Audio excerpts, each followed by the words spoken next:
Hello, everybody. First, there were 1,000 of them, then only 20, and one of those has, it was recently reported, been discovered in New Zealand. And this is extraordinary because the item concerned was called the Wicked Bible, and it was published in England in 1637. And it was called the Wicked Bible because the commandments are printed so that one of them reads, "Thou shalt commit adultery." The word "not" has been omitted. Now, whether this was because there was a shortage of copy editors and it was a cutthroat industry cutting back on expenses and so on, or maybe it was a question of industrial sabotage by a competitor, or more likely, I think, just some mischievous print setter decided to have a laugh. But whatever the reason, this Bible was circulated for a whole year before King Charles decided it had to be withdrawn and tried to destroy the whole lot.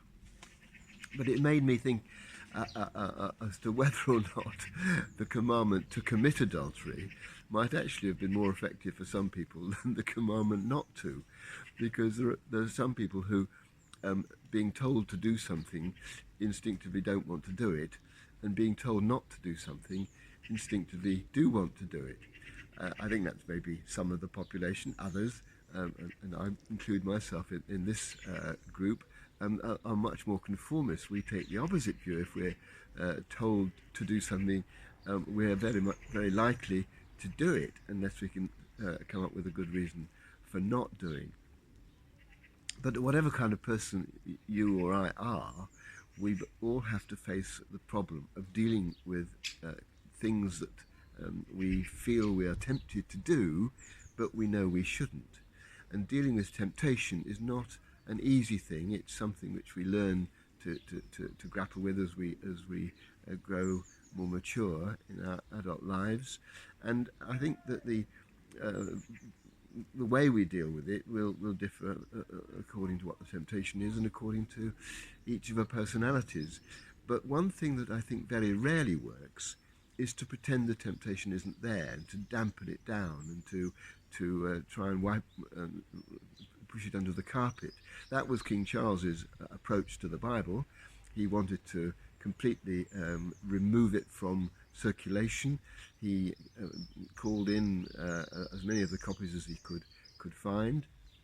He called the printers, Robert Barker and Martin Lucas, to him, gave them a real dressing down, fined them £300, which was a huge amount of money, and removed their licenses to print, trying to destroy the existence and pretend the Bible had never existed. Well, we can't do that with temptation. Temptation is there, it's part of our experience, and the best thing I think often is to take it out and have a look at it. Ask ourselves, why am I tempted to do this? What is it about this thing that I know to be wrong, that I'm tempted to do? And I think not only that way do we learn something about ourselves, but also perhaps we can learn to control that particular temptation and not give in to it. I don't think we should take this too seriously. I think we can be very hard on ourselves when we realise we're being tempted to do something, especially if we give in to the temptation. It doesn't help to beat ourselves up. Perhaps we need a little bit of wry humour might get us through that, just as we smile at the idea of the wicked Bible. But at the end of the day, if we can be the kind of people who know how to deal with our temptations and can give ourselves a pat on the back when we manage not to give in to them, then I think we'll be moving forward in our lives.